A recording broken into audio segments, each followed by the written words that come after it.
Can you imagine a modern household or office without this revolutionary device, the computer? I can't. It takes about 90 minutes to assemble a computer. Its hard drive disk saves information transmitted to it for a long time. The reading head reads the information. It is extremely precise. The space between the reading head and the hard disk is as thin as a hair. The hard disk is installed in its position within the computer.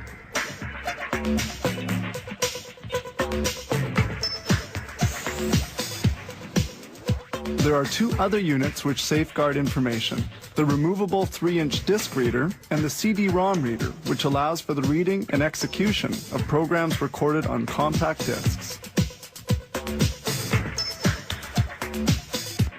These two units are placed into position. The spinal column of the computer is the motherboard.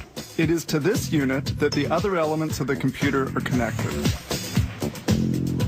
This cooler dissipates the heat generated by the chipset. Certain sound cards are integrated directly on the motherboard. These connections, in sequence, are the audio input, its output, and the microphone port. This AGP retaining ring secures the video card during transport. This thermal unit measures the temperature emitted between the processor and the motherboard. The processor is the brain of the system. It interprets, calculates, and executes the instructions given to it. The processor has several millions of transistors, and its cadence, its operating speed, reaches the gigahertz level. The processor rests on this base. The processor's cooler dissipates the intense heat. Its efficiency depends on the type of material used, and a conducting material assures better cooling.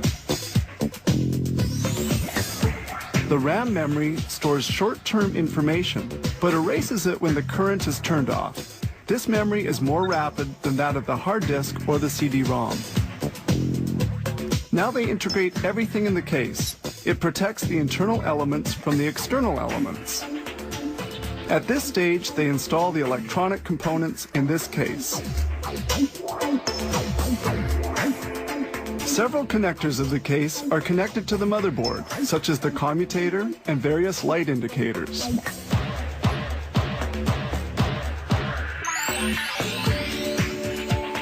This is the output connection for the video card, which links the computer to the monitor. We also see the video chip, which creates images in 2 and 3 dimensions. Here is the video memory.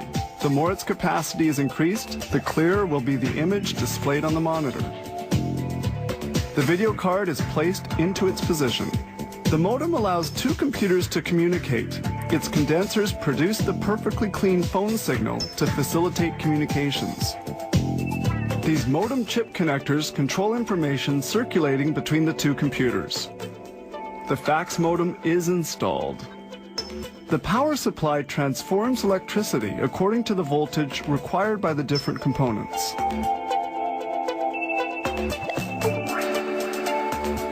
The computer's interior cabling is installed. It allows information to travel between the different media and the motherboard. The IDE cable is connected and the CD-ROM.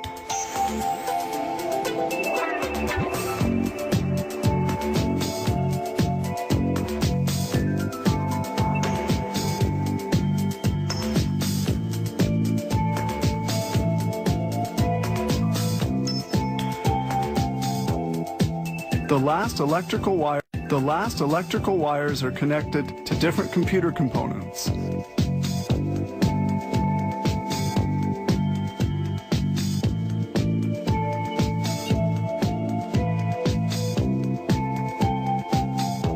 The assembly of 30 components of the computer is now finished.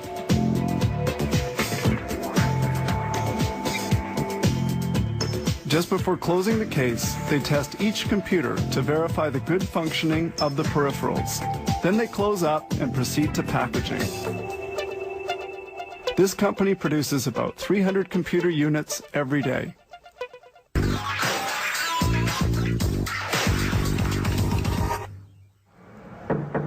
So clear, so perfectly flat, absolutely huge. But let's make it very clear.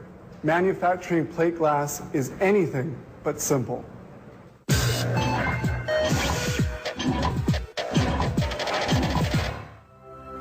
we can speak of the use of glass since the time of the Egyptians 4,000 years ago. It wasn't used in construction though, but merely to enclose small objects.